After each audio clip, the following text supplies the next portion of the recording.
Assalamualaikum warahmatullahi wabarakatuh. Nah, kita hari ini membicarakan tentang problem di Komisi Penyiaran Indonesia. Nah, yang kita bahas hal-hal yang ada saat ini, di mana memperdalam dari materi-materi kita yang telah kita bahas kemarin terkait bagaimana Kominfo, kerja KPI, record sampai saat ini. Nah, sekarang kita lebih mendalami sehingga kita paham secara teknis apa yang akan kita lakukan ke depannya. Tidak hanya sekedar kita tahu dan memahami Komisi Penyiaran Indonesia, tetapi kita harus juga tahu, paham, dan bagaimana kita melangkah ke depannya sebagai kader-kader tunas-tunas perkembangan penyiaran di Indonesia. Nah, problem KPI. Nah, sekarang kita membahas tentang kasus Joko Anwar dan juga kasus SpongeBob. Saat sekolah di P3 SPS September 2019, jika teman-teman Google search kemudian melihat IG KPI, maka di sekolah P3 SPS 2019 teman-teman akan lihat komentar-komentar yang penuh dengan serangan dan juga cemooh, kecaman habis untuk KPI. Karena saat itu sekitar September, antara sekitar Agustus, September, Oktober, nah itu ramai tentang tagar bubarkan KPI karena gesekan dengan kasus trailer Gundalanya Joko Anwar dan juga SpongeBob. Nah, dengan pengawasan menghindarkan orang itu atau film itu terimbas atau memberi pengaruh buruk bagi audiens. Jadi fungsi dari KPI, kalau kita ulang flashback sebentar, itu kayak orang tua dengan anak. Jadi memberikan pengawasan sehingga anak itu bebas, tapi bebas yang bertanggung jawab dan bebas yang konstruktif, bukan destruktif. Nah, ini yang dilakukan ialah agar tidak ada pengaruh buruk dari film kepada audiens, ataupun kemudian menimbulkan kecewaan, kesedihan yang merusak psikologis audiens. Bahkan juga bisa mengkontaminasi perilaku buruk dalam film kepada audiens. Nah, ini yang dilakukan KPI adalah pengawasan konten dalam film. Nah, masalah kaitan trailer Joko Anwar. Nah, sehingga itu kemudian membuat pandangan netizen dan juga Joko Anwar sendiri melihat bahwa tidak ada fungsinya dengan adanya KPI ini, sehingga muncullah hashtag KPI itu harus dibubarkan. Nah, sutradara Gundala dan juga Pengabdi Setan ini kesal dengan pencekalan KPI sehingga mendapat tanggapan netizen tentang dukungan pada hashtag pembubaran KPI. Menurut Joko Anwar, jika peran KPI itu sebatas do and don't, maka selama ini masyarakat Indonesia dianggap bodoh. Masyarakat Indonesia itu bodoh dalam perfilman, karena dengan adanya KPI yang membatasi film itu, konten film itu menunjukkan bahwa masyarakat Indonesia itu seperti anak-anak, tidak mempunyai filter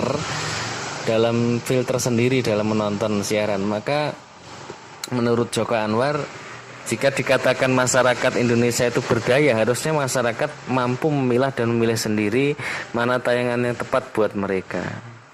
Karena pandangan Joko Anwar ini kalau kita analogikan lagi atau kita pandang ulang, memang kebutuhan film tiap orang kan beda-beda. Orang introvert, extrovert itu mengisolasi diri, maka butuh tontonan yang berbeda dengan orang-orang yang terbuka dan pandai bergaul. Sama dengan juga gairah musik antara jazz, pop, dan lain sebagainya. Nah, kemudian ada tidaknya KPI menurut Joko Anwar dan beberapa sebagian netizen, ada tidaknya KPI itu masyarakat tetap bisa menonton dari sumber manapun. Kalaupun di televisi elektronik banyak yang disensor ataupun banyak konten yang diberi peringatan dan batasan oleh KPI, maka orang yang menonton pun bisa nonton Netflix, YouTube, bisa nonton sumber-sumber yang lain. Sehingga yang jadi poin penting bukan nilai edukasi kepada anak ataupun masyarakat dari sebuah konten film, tapi yang menurut Joko Anwar yang lebih itu malah KPI itu menghambat kreativitas dan mutu film itu sendiri. Adanya KPI itu. Nah, ini pandangan dari Joko Anwar dan juga sebagian netizen. Tetapi kemudian kita juga harus melihat bagaimana pandangan KPI. Dalam pandangan KPI berbeda. Contohnya dalam penayangan kasus SpongeBob itu, sequel Rapid Invasion saat itu ya, ada serangan kelinci yang mengandung unsur kekerasan. Dalam konten film anak tidak boleh ada apapun unsur kekerasan. Titik. Itu yang dipahami oleh KPI. Kenapa kok KPI membuat seperti itu? Khususnya untuk konten-konten anak, karena begini, orang tua itu akan sangat lengah, rileks, tidak ada pengawasan saat anak nonton kartun. Jadi kalau nonton sinetron, orang tua masih bisa memberikan pengarahan dan pengawasan karena orang tuanya juga nonton. Tapi saat nonton kartun, maka kebanyakan umumnya anak itu dilepas. Oleh karenanya kemudian unsur kekerasan sedikit atau banyak tidak boleh tayang pada konten anak-anak. Itu alasan KPI. Nah, kita teman-teman sudah punya perbandingan nih. Bagaimana sebagian netizen, Joko Anwar punya pandangan A, KPI punya pandangan B. Kemudian anak itu cepat menduplikasi apa yang ia tonton.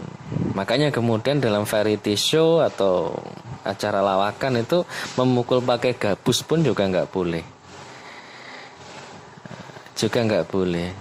Nah, kalau Tom and Jerry yang tayang sudah lama, kenapa kok boleh? Nah, Aiman pernah bertanya seperti itu. Itulah perbedaan dan sisi adaptif dari KPI. Perbedaan dan sisi adaptif dari KPI. Kalau Tom and Jerry dulu dikejar-kejar, kemudian digigit, kena penjepit tikus, tidak ada sensor, juga tidak ada peringatan dari KPI. Tapi kalau sekarang pastinya dapat teguran dan peringatan dari KPI. Nah, karena memang adaptif, beda kepengurusan KPI antara yang lalu dengan yang sekarang. Adaptif itu tadi, dengan pertimbangan yang tadi bahwa konten anak, pengawasan orang tua kurang, maka kemudian KPI punya kewenangan dan juga punya kewajiban untuk memberikan teguran. Nah, dalam kasus Gundala pun sama. Dalam trailer 30-an detik itu menyebut kata bangsat. Yang ditakutkan penyebutan kata bangsat ini akan menjadi style. Tapi tanda tanyanya adalah di P3 SPS tidak ada itu. Jadi tidak seperti yang di Amerika Serikat ada 7 dirty word, ada 7 kata kotor yang tidak boleh diungkapkan di film.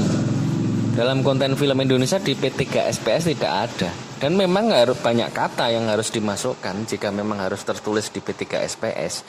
Maka kemudian ini dilihat dari sisi adaptif, nilai. Kalau kata itu menjadi style, bagaimana nanti anak-anak memakai kata-kata itu dalam kesehariannya? Nah, ini yang menjadi alasan KPI.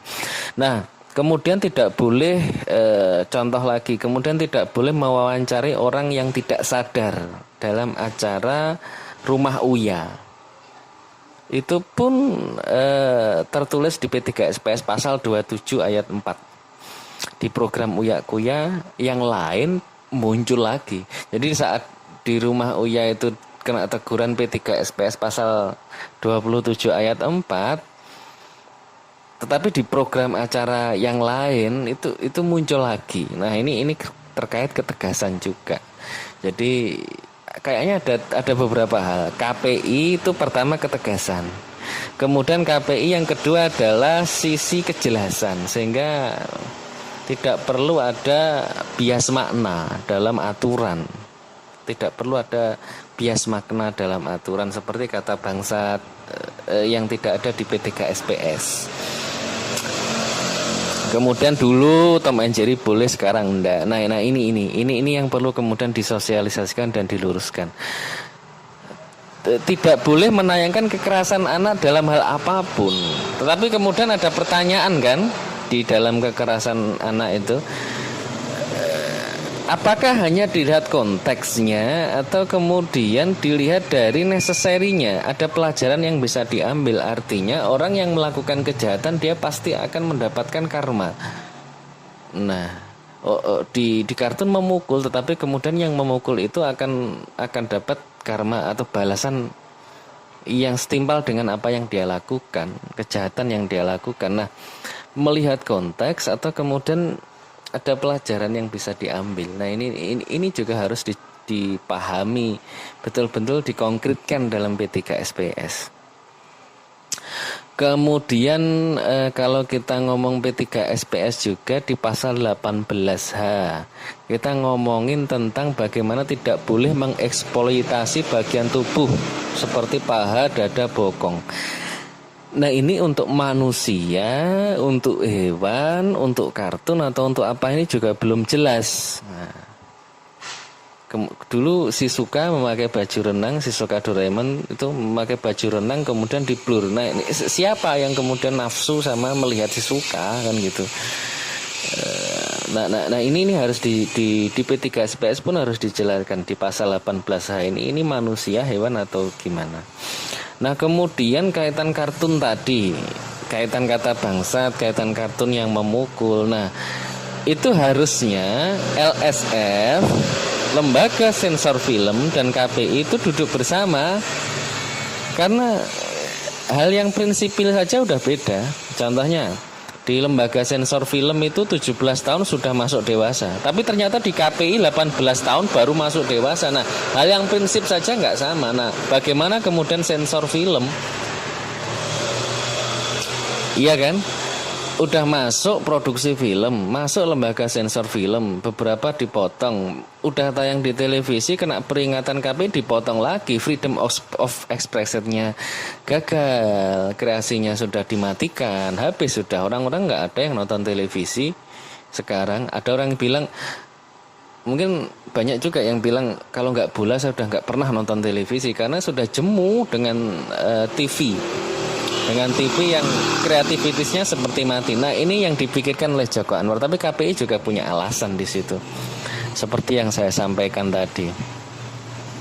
Nah, kemudian kaitan KPI itu perlu ada beberapa hal penjelasan kaitan umur dan gender, hukum dan etika di KPI, bagaimana ketegasan sanksinya, batasan penyiaran di KPI.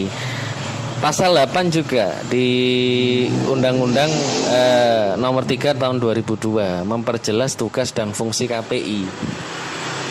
Jadi diperjelas, apalagi di era digital ini. Kemudian koordinasi dengan lembaga sensor film. Bahkan yang terbaru ada lembaga sensor film di bawah Kominfo, tapi kemudian KPI punya lembaga sensor film versi KPI sendiri. Nah, ini menarik dan harus kemudian dipertemukan sehingga tidak membuat rumit perfilman Indonesia. Nah, pertanyaannya buat teman-teman, yang pertama adalah KPI itu menghambat atau tidak? Sebenarnya gitu, menghambat kreasi perfilman Indonesia atau tidak? Satu, pertanyaan itu. Yang kedua, nah, kekerasan itu dalam perfilman itu dilihat dalam konteks atau tidak. Contoh, kartun kekerasan SpongeBob dilarang, tapi kemudian di beberapa stasiun televisi, contoh SCTV, beberapa pertarungan itu dengan pertarungan menghabiskan durasi panjang sampean. Nah, ini kekerasan dilihat konteks atau tidak, sehingga teguran KPI itu terlihat. Ada pelajaran yang diambil, berarti tidak ditegur, kalau tidak ada ditegur atau gimana. Nah, kemudian yang ketiga,